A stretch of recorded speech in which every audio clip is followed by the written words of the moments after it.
स्वागत है आप सभी का क्लास ऑक्साइड में। इस वीडियो में देखेंगे CBSE class 9 history chapter 1 French revolution से पार्ट 3। देखो आपकी ये जो चैप्टर है इसको हम लोग कुछ इस तरीके से डिवाइड कर सकते हैं। आपके बुक में भी ये डिवीजन दिया गया है। तो आज जो टॉपिक हम लोग देखेंगे वो है द आउटब्रेक ऑफ रेवोल्यूशन। ठीक है, तो रेवोल्यूशन, ये फ्रेंच रेवोल्यूशन जो थी ये किस तरीके से स्टार्ट हुआ, क्यों स्टार्ट हुआ, इसके बारे में हमने पार्ट 2 में बात किया था, है ना। पार्ट 2 में हमने ये टॉपिक कवर किया है। पार्ट 3 में हम लोग बात करेंगे कि किस तरीके से और प्रोसेस जो है वो आगे बढ़ा। तो समझते हैं हम लोग आगे। सबसे पहले अगर आपको याद हो तो पार्ट 2 में हमने बात किया था कि फ्रांस की जो गवर्नमेंट जो थी, फ्रांस के जो किंग जो थे वो टैक्स को बढ़ाना चाहते थे और इसके टोटली अगेंस्ट थे जो थर्ड स्टेट्स के जो लोग थे, जो पीजेंट्स थे, फार्मर्स थे, लेबर्स थे, वो बहुत नाराज थे, गुस्सा थे, क्योंकि फ्रांस के किंग जो है वो टैक्स बढ़ाना चाहते थे। लेकिन ये टैक्स बढ़ाने का फैसला, जो डिसीजन जो है, ये क्या किंग अकेले ले रहे थे? ऐसा नहीं था। देखो फ्रांस में सिस्टम ऐसा था कि नया टैक्स अगर बढ़ाना है, टैक्स को इंक्रीज करना है, तो ये डिसीजन जो है वो कौन लेगा? वो लेगा स्टेट जनरल। स्टेट जनरल मैं समझाऊंगा स्टेट जनरल क्या है। स्टेट जनरल जो है ये लेते थे। ऑफ कोर्स किंग का भी रोल वहां होता था, लेकिन स्टेट जनरल जो है वो भी बहुत ही इंपॉर्टेंट है इस पूरे प्रोसेस में। तो ये स्टेट जनरल जो है इनके पास क्या था? इनके पास था पावर, है ना, for the proposal of new tax. ठीक है, तो किंग जो है सिर्फ अकेले अपने दम पे जो है वो टैक्स नहीं लगा सकते थे, इनको स्टेट का भी जो है मदद चाहिए था। ये स्टेट जनरल है क्या? ये स्टेट जनरल जो है ये एक तरह का इंस्टीट्यूशन था, एक तरह की पॉलिटिकल बॉडी थी, जिसमें 1200 से 1200 से ज्यादा लोग थे। टोटल 1200 से ज्यादा लोग थे इसमें। ठीक है, तो 1200 के आसपास जो लोग थे इसमें स्टेट जनरल में, और ये एक पॉलिटिकल बॉडी थी। और ये स्टेट जनरल जो है इनका 3 डिवीजन था, 3 पार्ट था इसका। स्टेट जनरल अगर आपको याद हो, first state, second state and third state. तो स्टेट जनरल आप ऐसा सोचो कि ग्रुप ऑफ पीपल है, एक प्लेस है जहां पे ये जो 1200 जो लोग हैं वो लोग वहां बैठेंगे और फिर वहां पे डिसीजन जो है लिया जाएगा। लेकिन इन लोगों को बुलाने का काम, ये जो 1200 1200 लोग हैं जो स्टेट जनरल में आएंगे, इनको बुलाने का पावर किंग के पास था। मतलब डिसीजन तो चलो ठीक है ये लोग बैठ के लेंगे स्टेट जनरल वाले, लेकिन इनको जब बुलाएंगे मीटिंग के लिए, ये बुलाने का जो पावर जो था ये था किंग के पास, मोनार्क के पास। लास्ट टाइम कब बुलाया गया था? 1614। आप देखो कितना पुराना बात है। 1789 का भी हम लोग बात कर रहे हैं, है ना। फ्रांस की जब रेवोल्यूशन जब हुई, 1789 पीरियड जो है, जो टाइम पीरियड है उसका बात कर रहे हैं। अब तो पहले जो मीटिंग जो बुलाया गया था वो देखो 1614, 100 साल से भी ज्यादा हो चुके थे, है ना, 100 साल से भी ज्यादा हो चुके थे। तब जो है तब भी मीटिंग जो है नहीं बुलाया गया था लास्ट टाइम 1614 में। तो लेकिन अब की बार बुलाएंगे 1789 में, मई के महीने में। 1789 में जो फ्रांस के जो किंग जो थे लुइस 16, ये स्टेट जनरल की मीटिंग बुलाएंगे। क्यों मीटिंग बुलाएंगे? क्योंकि किंग को क्या करना था? नया टैक्स जो है वो ऐड करना था, है ना। किंग को न्यू टैक्स बढ़ाने थे। आप याद करो, किंग जो है वो वॉर वगैरह के कारण बहुत सारा कर्ज हो गया था, उधारी की लड़ाई लड़ रहे थे, तो पैसे चाहिए थे। तो किंग जो है इसने क्या किया? इसने कहा कि नया टैक्स लेके आएंगे, नया टैक्स इंपोज करेंगे। और इस नया टैक्स को इंपोज करने के लिए स्टेट जनरल की मीटिंग बुलाई गई। तो स्टेट जनरल, जैसा कि मैंने अभी थोड़ा देर पहले बताया, स्टेट जनरल में कौन कौन थे? फर्स्ट स्टेट जिसमें वो क्लर्जीज वगैरह वो लोग थे, सेकेंड स्टेट थे जिसमें आपके नोबिलिटी थे, और थर्ड स्टेट में जो common people, normal merchant, businessman, common officials वगैरह जो है ये लोग थे। अब वोटिंग कैसे होता था? ये लोग डिसीजन लेते थे ना स्टेट वाले, अब ये लोग डिसीजन कैसे लेंगे?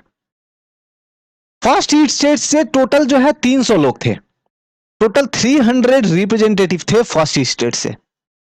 ये 300 लोग फर्स्ट स्टेट, वो जो क्लर्जीज, जो चर्चेस वगैरह थे ना, उनको रिप्रेजेंट करते थे। और पूरे ग्रुप के पास एक वोट का पावर था।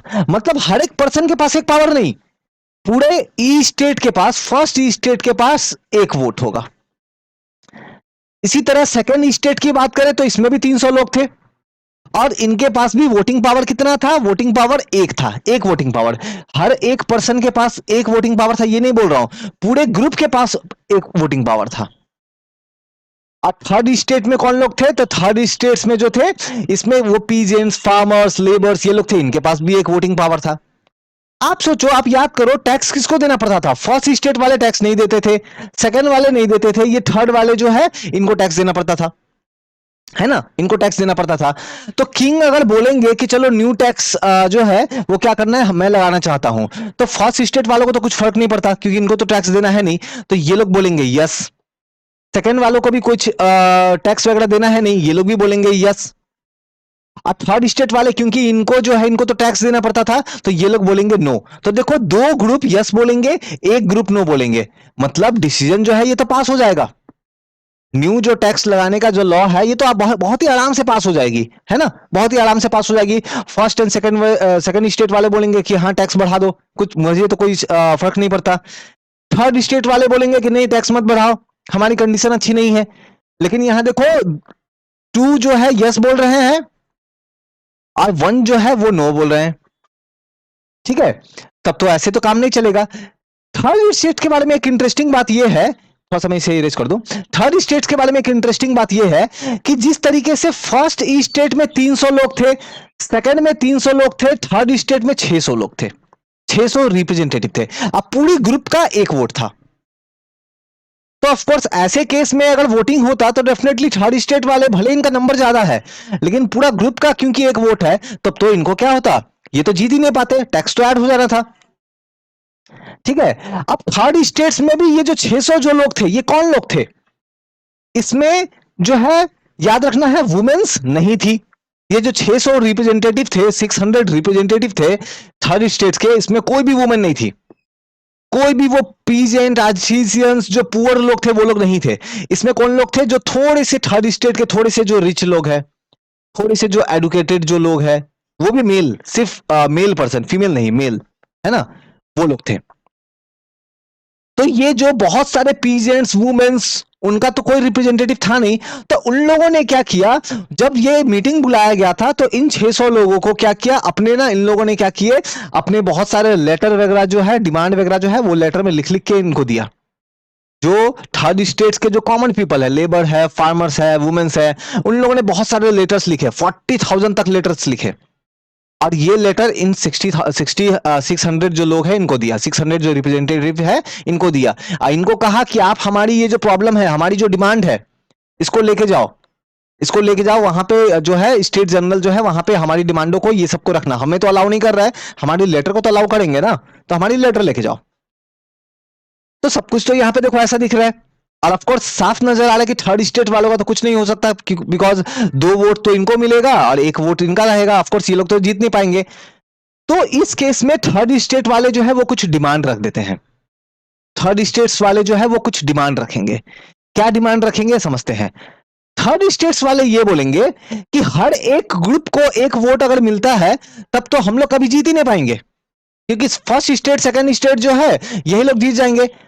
सिस्टम ये करो कि जो 300 लोग हैं फर्स्ट स्टेट के, जो 300 लोग हैं सेकंड स्टेट के, जो 600 लोग हैं थर्ड स्टेट के, हर एक पर्सन को 1 वोट दो, तो इससे क्या होगा, 300 लोगों का 300 वोट, सेकंड स्टेट में 300 लोगों का 300 वोट, और थर्ड स्टेट में 600 लोगों का 600 वोट। अब मैच थोड़ा बराबरी का होगा, 600 लोग थर्ड स्टेट में और कुल मिला के 600 लोग फर्स्ट और सेकंड को मिला करके, फर्स्ट और सेकंड को मिला करके।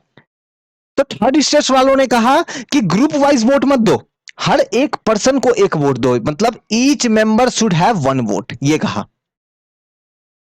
ठीक है। और ये सब इनके माइंड में आइडिया कहां से आया कि ऐसा डिमांड करना चाहिए, तो इसके बारे में हम लोग देखेंगे। एक फिलोसोफर थे रूसो, उन्होंने अपनी बुक, क्या नाम है, द सोशल कॉन्ट्रैक्ट, ठीक है, द सोशल कॉन्ट्रैक्ट जो है, उस बुक में रूसो ने इस आइडिया को रखा था।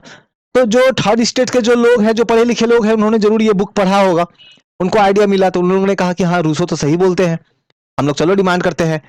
लेकिन इनका ये डिमांड को टोटली रिजेक्ट कर दिया गया। ये जो थर्ड स्टेट वाले डिमांड कर रहे थे कि हर एक पर्सन के पास 1 वोट होना चाहिए, इस डिमांड को टोटली रिजेक्ट कर दिया गया, ठीक है। तो इससे नाराज होकर थर्ड स्टेट के जो ये 600 लोग जो है, ये लोग क्या करेंगे, ये लोग जो है ये लोग बाहर आ जाएंगे, they walked out of assembly in protest.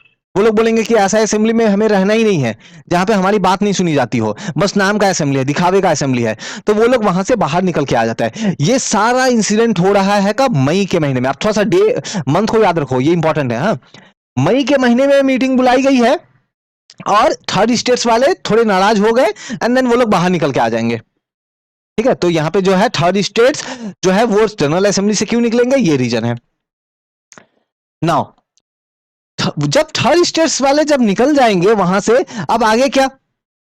तो देखो मई के महीने में ये सब हुआ ना। ना जून के महीने में, है ना, जून के महीने में थोड़ा एक महीने लगभग टाइम पीरियड रहेगा, एक डेढ़ महीने टाइम पीरियड रहेगा।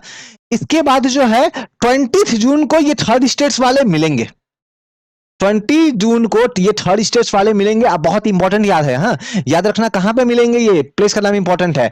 एक इंडोर है, एक टेनिस कोर्ट है। टेनिस जो मैच होता है ना, उसका जो इंडोर कहीं पे स्टेडियम वगैरह कुछ रहा होगा वर्सलीज में, तो वहां पे ये लोग मिलते हैं। एक हॉल थी, वहां पे ये लोग असेंबल होते हैं, मिलते हैं। कौन लोग मिल रहे हैं? थर्ड स्टेट्स वाले लोग। वो लोग ये बोलते हैं कि फ्रांस का 90% जो पीपल है, फ्रांस की जो 90% जो पॉपुलेशन जो है, वो कौन लोग है? वो थर्ड स्टेट वाले हैं। और हम लोग कौन है? हम लोग है ये जो 600 लोग है, ये कौन है? They are representative. किनके रिप्रेजेंटेटिव? 90% लोग से ही तो ये लोग आते हैं। तो इनका कहना था कि we are the true representative, है ना, असल में फ्रांस के रिप्रेजेंटेटिव तो हम लोग हैं।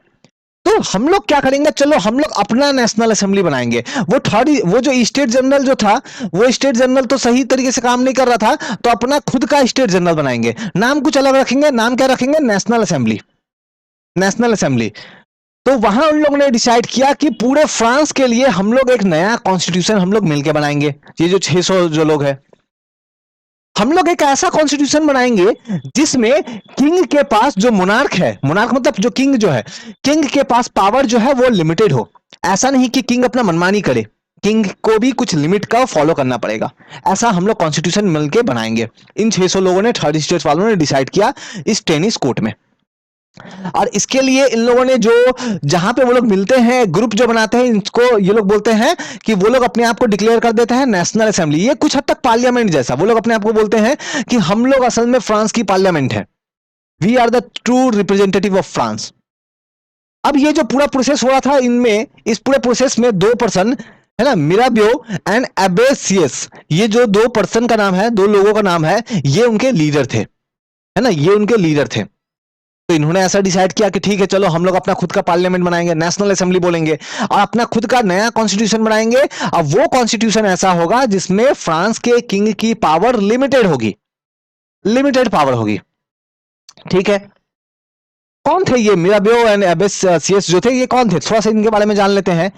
तो ये जो मिराबियो थे, ये ऑल द नोबल फैमिली से बिलोंग करते थे। ये असल में खुद थर्ड स्टेट से बिलोंग नहीं करते थे, लेकिन काइंड पर्सन थे। इनको भी लगता था कि ये जो फ्यूडल प्रिविलेजेस वाला है, बाई बर्थ बहुत सारे छूट मिल रहे हैं, ये फर्स्ट स्टेट सेकंड स्टेट वालों को, ये गलत बात है। तो ये सपोर्ट करते थे थर्ड स्टेट वालों को, ऑल्दो थे खुद नोबल फैमिली से, लेकिन ये थर्ड स्टेट वालों को सपोर्ट करते थे। पावरफुल इन्होंने स्पीच दिया, काफी कुछ लिखा इन्होंने, है ना, वहां पे वर्सलीज में जो लोग थे उनको एड्रेस किया, उनके लीडर बने। इसके साथ ही हम लोग देखेंगे जो एबेसियस जो है, ये एक प्रीस्ट थे। ये भी प्रीस्ट मतलब यानी कि चर्च से बिलोंग करते होंगे। तो इन्होंने भी सपोर्ट किया ये थर्ड स्टेट्स वालों को। इन्होंने एक पैम्पलेट लिखा, एक पैम्पलेट लिखा, पैम्पलेट का नाम याद रखो, what is the third state. ये पैम्पलेट इन्होंने लिखा था, कौन? एबेसियस ने। और इस पैम्पलेट में लिख के इन्होंने समझाया, बताया कि थर्ड स्टेट क्या है। फ्रांस की 90% पॉपुलेशन, लेकिन रिसोर्स है नहीं इनके पास, भूखों मरने वाली कंडीशन है इनकी, चेंज करना होगा ना। तो इन लोगों ने मिल करके इन्होंने डिसाइड किया कि चेंज करेंगे। नाउ जब ये पूरा प्रोसेस चल रहा था, तो आप थोड़ा सा याद करो, फिर से मैं मंथ बताऊं। मई के महीने में मीटिंग बुलाई गई और नाराज होकर जो लोग हैं निकल के आ गए, थर्ड स्टेट्स वाले।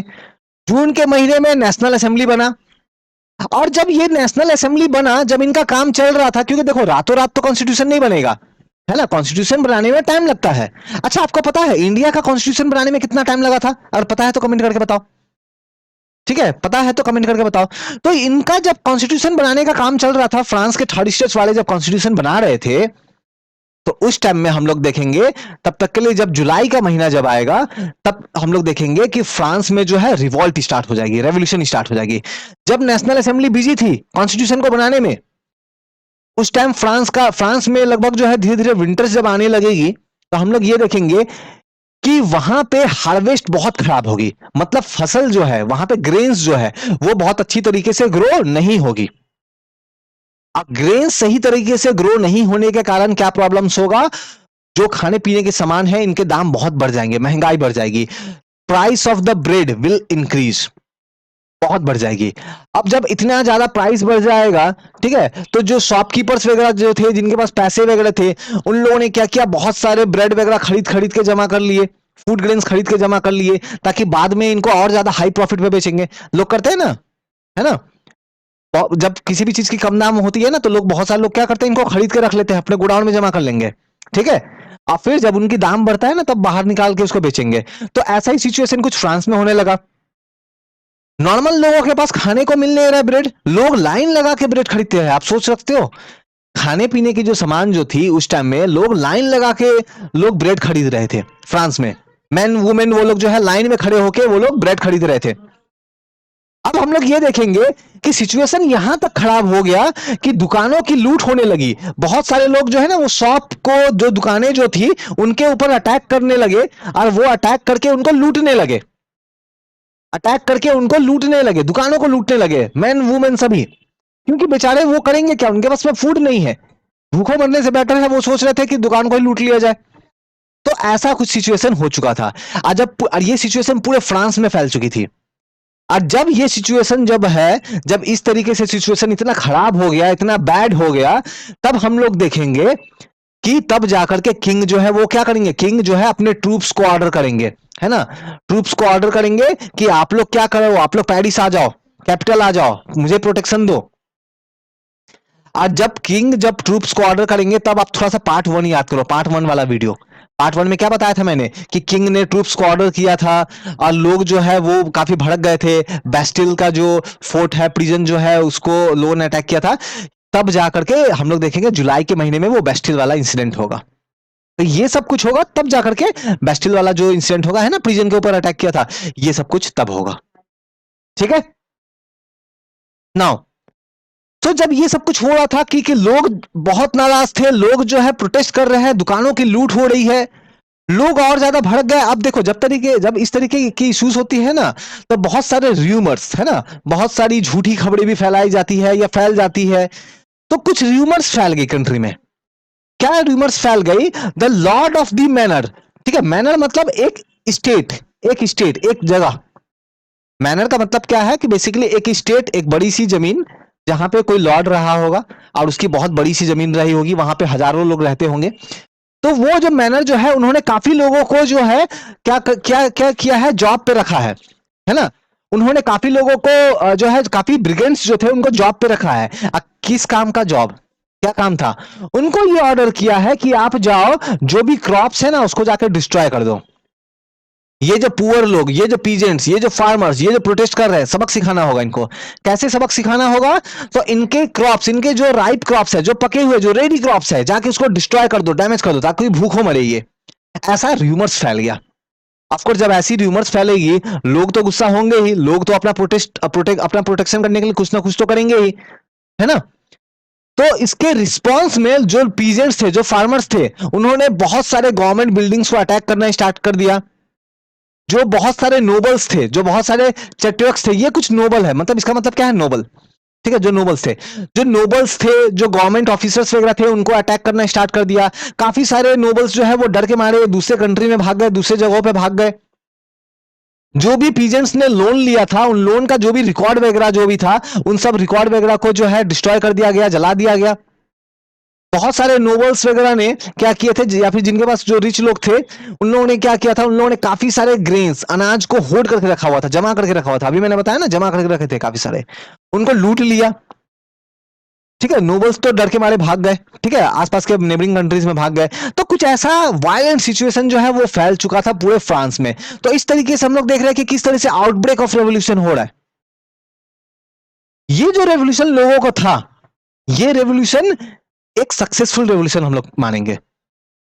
क्यों? क्योंकि जब सिचुएशन इतना ज्यादा खराब हो गया तब फ्रांस की जो किंग जो थे, फ्रांस के जो किंग थे लुईस 16, इन्होंने लोगों को शांत करने के लिए कहा कि ठीक है, ये जो नेशनल असेंबली बना है ना, नेशनल असेंबली मतलब कौन सा, ये जो थर्ड स्टेट के वो 600 रिप्रेजेंटेटिव ने मिलकर नेशनल असेंबली जो बनाया था, लुईस 16 ने कहा कि ठीक है, ये नेशनल असेंबली को मैं एक्सेप्ट करता हूं, मैं रिकॉग्नाइज करता हूं, मैं ये मानता हूं कि ये नेशनल असेंबली ये फ्रांस के ट्रू रिप्रेजेंटेटिव है, और ये जो नेशनल असेंबली वाले जो बोल रहे हैं ना कि नया कॉन्स्टिट्यूशन बनाएंगे, फ्रांस का किंग का पावर को लिमिट करेंगे, ऑफ कोर्स लुईस 16 को ये अच्छा तो नहीं लगेगा ना कि पावर तो इनका कम होगा, लेकिन फिर भी मजबूरी में आके, क्योंकि पूरा वायलेंट हो चुका था सिचुएशन, इन्होंने एग्री किया, इन्होंने कहा कि ठीक है, मेरा पावर जो है कॉन्स्टिट्यूशन के थ्रू लिमिटेड होगा, मैं एग्री करता हूं।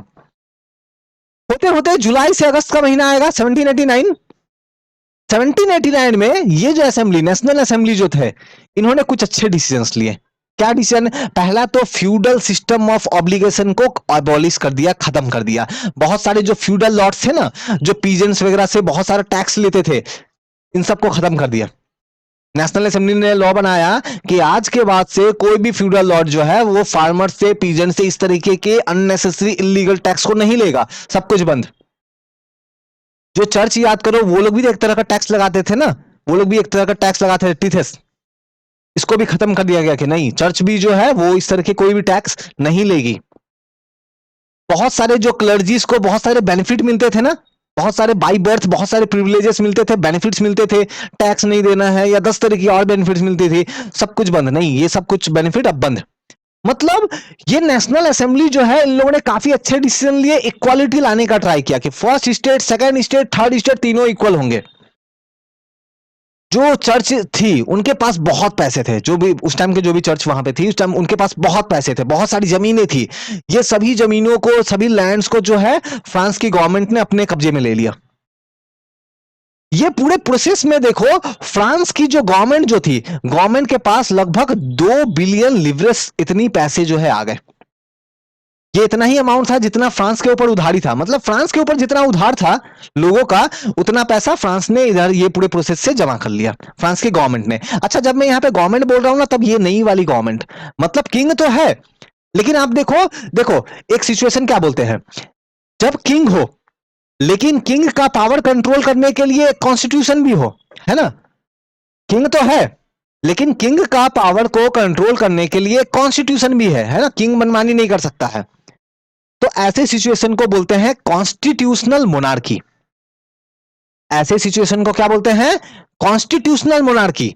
और जब कभी ऐसा कंडीशन हो जहां पे किंग का पावर को कंट्रोल करने के लिए कुछ भी नहीं हो, कोई कॉन्स्टिट्यूशन नहीं, जैसा कि 1789 से पहले फ्रांस में था, वैसे कंडीशन को बोलते हैं मोनार्की। तो एक होता है मोनार्की, दूसरा होता है कॉन्स्टिट्यूशनल मोनार्की। तो फ्रेंच रेवोल्यूशन में हम लोग ये देखेंगे कि यहां पे पहले मोनार्की से कॉन्स्टिट्यूशनल मोनार्की में कन्वर्ट होगा फ्रांस, आगे और देखेंगे। नाउ तो फ्रांस जो है ये अब बन जाएगा क्या, फ्रांस अब बन जाएगा क्या, कॉन्स्टिट्यूशनल मोनार्की, मतलब एक नया कॉन्स्टिट्यूशन बन के आएगा। और 1789 में जो प्रोसेस स्टार्ट हुआ था, 2 साल के लगभग टाइम लगा, 1791 तक जो है कॉन्स्टिट्यूशन बन के रेडी था, 2 साल लगा इनको बनाने में। इंडिया को कितना लगा था, है ना, बताना कमेंट करके। तो फ्रांस के लोगों को वहां पे जो थर्ड स्टेट वाले जो नेशनल असेंबली जो थी, उनको 2 साल का टाइम लगा, और इन लोगों ने कॉन्स्टिट्यूशन जो है अपना बनाया। ये कॉन्स्टिट्यूशन की एक बहुत खास बात थी। बहुत खास बात क्या थी कि देखो, पहले क्या था, सभी का सभी पावर किंग के हैंड में था, सारा पावर किंग के पास। किंग ही डिसाइड करेंगे कंट्री में कौन सी लॉ बनेगी, किंग ही डिसाइड करेंगे क्या सही है क्या गलत है, किंग ही जज है, किंग ही फैसला करेंगे, किंग ही इंप्लीमेंट करेंगे, सब कुछ किंग। लेकिन ये जो सिस्टम है, मतलब एक ही पर्सन के पास सारा पावर है ना, इस सिस्टम को एंड कर दिया गया। नया जो सिस्टम लाया गया, इसमें क्या किया गया, division of the power. Division of the power, division of the power का मतलब क्या है, एक पर्सन को कुछ पावर देंगे, दूसरे पर्सन को कुछ पावर देंगे, तीसरे पर्सन को कुछ पावर देंगे, कुछ इस तरीके से। तो फ्रांस में जो है हम लोग देखेंगे कि legislature, executive and judiciary, legislature, executive and judiciary, ये तीन जो है ऑर्गेनाइजेशन बनाए गए, और इन लोगों के बीच में पावर को बांटा गया। तो इसको क्या बोलते हैं, कॉन्स्टिट्यूशनल मोनार्की। ठीक है, ताकि देखो किसी एक को पावर ज्यादा दे देंगे ना तो वो मिसयूज करना स्टार्ट कर देगा, इसको रोकने के लिए पावर को बांट के रखा। नाउ तो ये जो नेशनल असेंबली ने जो ये सब काम किया, ठीक है, 1791 में जो नया कॉन्स्टिट्यूशन 2 साल के अंदर इन लोगों ने बना करके रेडी जो कर दिया, ठीक है, तो ये जो असेंबली के जो लोग थे, कौन थे ये जो 600 लोग थे कौन थे? तो वहां पे हम लोग देखेंगे 1791 में जो नेशनल असेंबली जो बन के आया, जो कॉन्स्टिट्यूशन जो बन के आया था, यहां पे जो लोग थे वो थे इनडायरेक्टली इलेक्टेड। अब बहुत इंपॉर्टेंट थे, इनडायरेक्टली इलेक्टेड क्यों बोल रहा हूं? ये नया वाला कॉन्स्टिट्यूशन में एक सिस्टम लाया गया। सिस्टम क्या लाया गया कि फ्रांस के लोगों को दो ग्रुप में बांट दिया। फ्रांस के लोगों को दो ग्रुप में डिवाइड कर दिया। एक ग्रुप को बोला गया एक्टिव सिटीजन और दूसरा ग्रुप को बोला गया पैसिव सिटीजन। एक ग्रुप को बोला गया एक्टिव सिटीजन और दूसरा ग्रुप को बोला गया पैसिव सिटीजन। कौन है एक्टिव सिटीजन में? तो ऐसे लोग, पहले तो सिर्फ मैन, वुमेन नहीं, मैन जिनकी उम्र 25 साल से ज्यादा हो, 25 ईयर से ज्यादा हो, और जो कम से कम टैक्स पे करते हो, कितना? Equal to 3 day of labour wages. अब मतलब क्या समझाता हूं मैं। मान लो फ्रांस में उस समय किसी लेबर का एक दिन का काम करने पे 100 रुपए मिलते होंगे। फॉर एग्जाम्पल, मैं एग्जाम्पल समझा रहा हूं। एक दिन का काम करने पे 100 रुपए मिलते होंगे, तो 3 दिन काम करने पे कितना मिलेगा? 300 रुपए। तो ऐसे मैन जिनकी उम्र 25 से ज्यादा है और जो कम से कम 300 रुपया तो टैक्स पे करते हो गवर्नमेंट को, सिर्फ उनको एक्टिव सिटीजन बोला गया। अब बाकी जो बच गए, बाकी जो भी मैन बच गए, जो कम टैक्स देते थे 300 रुपए से, या फिर जो टैक्स नहीं देते थे, या फिर जो भी वुमेन्स थी जिनका एज 25 से भी कम था, ऐसे लोगों को पैसिव सिटीजन बोला गया। अब वोट करने का राइट सिर्फ और सिर्फ एक्टिव सिटीजन के पास था। वोट करने का अधिकार, राइट जो है वो सिर्फ एक्टिव सिटीजन के पास था, पैसिव सिटीजन के पास नहीं था। मतलब अभी भी प्रॉब्लम पूरा सॉल्व नहीं हुआ है, कुछ सॉल्व हुआ है, पूरा तो सॉल्व नहीं हुआ है। तो इनडायरेक्टली क्यों बोल रहे हैं हम लोग? ठीक है, ये तो समझ में आ गया एक्टिव क्या है पैसिव क्या है। इनडायरेक्टली क्यों? क्योंकि होता ये था कि ये जो इनडायरेक्टली, ये जो एक्टिव सिटीजन है फ्रांस के, ये तो कितने लाखों में होंगे। ये लोग क्या करते थे? ये लोग काफी लोगों को चुनते थे जिनको बोलते थे ग्रुप ऑफ इलेक्टर्स। क्या बोलते थे? Group of electors. ये एक्टिव सिटीजन चुनते थे ग्रुप ऑफ इलेक्टर्स को, ग्रुप ऑफ इलेक्टर्स को। मान लो 1 लाख लोग हैं, इन लोगों ने 1000 लोगों को चुन लिया, कुछ ऐसा। और ये ग्रुप ऑफ इलेक्टर्स जो है, ये लोग जो है चुनते थे मेंबर ऑफ असेंबली को, मेंबर ऑफ असेंबली। और ये मेंबर ऑफ असेंबली जो है यही जाके बैठते थे नेशनल असेंबली में। आप समझो, एक्टिव सिटीजन चुनेंगे ग्रुप ऑफ असेंबली के लोगों को, ग्रुप ऑफ इलेक्टर्स को, ग्रुप ऑफ इलेक्टर्स को। और ये जो ग्रुप ऑफ इलेक्टर्स जो चुन के आएंगे, मान लो यहां पे 1 लाख लोग हैं, 1 लाख लोगों ने 1000 लोगों को चुना, ग्रुप ऑफ इलेक्टर्स। और ये जो ग्रुप ऑफ इलेक्टर्स जो है, ये 1000 जो लोग हैं, इन लोग जो है आपस में से फिर कुछ मान लो 500 लोगों को चुनेंगे, क्या? मेंबर ऑफ जो है असेंबली। और यही जो 500 लोग हैं, ये लोग जाके बैठेंगे नेशनल असेंबली में। तो ये बताओ, ये एक्टिव सिटीजन जो है, ये क्या डायरेक्टली इनको चुन रहे हैं क्या? ये 500 लोगों को डायरेक्टली चुन कर रहे हैं क्या? नहीं, ये तो चुन रहे हैं ग्रुप ऑफ इलेक्टर्स को, अब वो जाके चुन रहे हैं इसको। तो ऐसे सिस्टम को बोलते हैं इनडायरेक्टली इलेक्टेड। जैसे हमारे कंट्री में भी जो प्रेसिडेंट की इलेक्शन होती है या वाइस प्रेसिडेंट की इलेक्शन होती है, ये डायरेक्ट नहीं, इनडायरेक्ट होती है। तो ऐसा ही सिस्टम लाया गया था वहां पे भी। और ये ग्रुप ऑफ इलेक्टर कौन बन सकता है? कौन बन सकता है इलेक्टर? है ना, ऐसे लोग जो काफी ज्यादा टैक्स पे करते हो, है ना, जो थोड़ा बहुत 300-400 रुपए पे करते, वैसे भी नहीं, जो बहुत ज्यादा टैक्स पे करते हो, उनको ही जो है हक था ग्रुप ऑफ इलेक्टर बनने का। वही लोग जाके, मतलब बेसिकली ये है कि फाइनली जो अमीर जो थे, थर्ड स्टेट में भी जो थोड़े अमीर जो थे, वो रिच लोग ही जाकर के बैठते थे नेशनल असेंबली में। पुअर लोगों का अभी तक कुछ ऑप्शन नहीं था। ठीक है, पुअर लोगों का कुछ ऑप्शन अभी तक नहीं था। लेकिन फिर भी हम लोग देखो, क्या इससे ये बोलेंगे कि कॉन्स्टिट्यूशन खराब थी, अच्छी नहीं थी? नहीं, ऐसा भी बात नहीं है। उस कॉन्स्टिट्यूशन को हम लोग ये देखेंगे कि काफी सारी उसमें अच्छी अच्छी चीजें जो है उनको इनकॉर्पोरेट किया गया, लाया गया।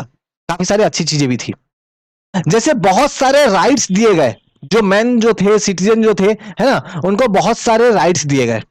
जैसे right to life, freedom of speech, freedom of opinion, equality before the law, किसी से डिस्क्रिमिनेशन नहीं होगा, बोलने की आजादी है, अपनी बात रखने की आजादी है।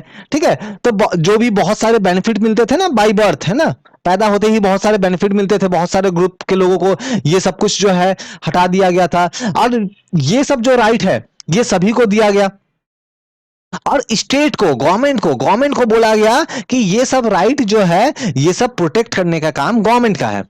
मान लो फ्रीडम ऑफ स्पीच है ना, फ्रीडम ऑफ स्पीच मतलब कि आप कुछ भी बोल सकते हो, है ना, कुछ भी मतलब कुछ भी, जो लिमिट में कुछ भी बोल सकते हो, तो कुछ भी बोल सकते हो, लेकिन आपको बोलने के लिए कोई मना कर रहा है, तब उस केस में फ्रांस की गवर्नमेंट जो है वो आके देखेगी कि नहीं आपका ये राइट कहीं कोई वायलेट तो नहीं कर रहा है। मतलब कि सिस्टम में काफी इंप्रूवमेंट हुए हैं, काफी इंप्रूवमेंट हुए नए कॉन्स्टिट्यूशन में। फ्रांस की जो नई कॉन्स्टिट्यूशन आई कौन सी ईयर में, 1791 में आई है ना। काफी इंप्रूवमेंट हुआ, लेकिन हाँ सब कुछ अच्छा हो गया ऐसी बात भी नहीं है, काफी प्रॉब्लम अभी भी थे, काफी प्रॉब्लम्स अभी भी थे। ये धीरे धीरे फ्रेंच रेवोल्यूशन में स्टार्ट होगा, है ना। तो ये देखो आपकी ये जो चैप्टर है ना, क्लास 9 हिस्ट्री चैप्टर 1 जो है फ्रेंच रेवोल्यूशन, इसमें से हमने एक ये टॉपिक किया कौन सा, the outbreak of the revolution. The outbreak of the revolution ये टॉपिक हमने पार्ट 3 में कवर कर लिया है। इसके बाद जो मैं टॉपिक लेके आऊंगा वो देखेंगे कि France abolishes monarchy and become a republic. अच्छा बिकम अ रिपब्लिक होगा यहाँ पे, बिकम अ रिपब्लिक। रिपब्लिक का मतलब क्या है, देखो पहले तो था मोनार्क, फ्रांस में मोनार्की थी, किंग का ही चलता था। उसके बाद में अब नया सिस्टम क्या आया कि किंग भी है, अब किंग का पावर को कंट्रोल करने के लिए कॉन्स्टिट्यूशन है। थर्ड पार्ट में ये देखेंगे कि किंग को ही हटा देंगे, अब तो किंग रहेगा ही नहीं, ओनली कॉन्स्टिट्यूशन, ओनली कॉन्स्टिट्यूशन। तो ये हमारा जो है नेक्स्ट पार्ट जो है जिसमें देखेंगे France abolishes monarchy and become a republic. तो आई होप आपको ये class 9 history chapter 1 French revolution का ये जो पार्ट जो है आपको समझ में आया होगा, पार्ट 3 आपको समझ में आया होगा। वीडियो पसंद आया हो तो बिल्कुल लाइक कमेंट एंड शेयर करें। कोई भी डाउट इंक्वायरी है तो डिस्क्रिप्शन में टेलीग्राम फेसबुक इंस्टाग्राम के लिंक दी गई है, जुड़ के बिल्कुल क्वेश्चन पूछ सकते हैं मुझसे। Thank you.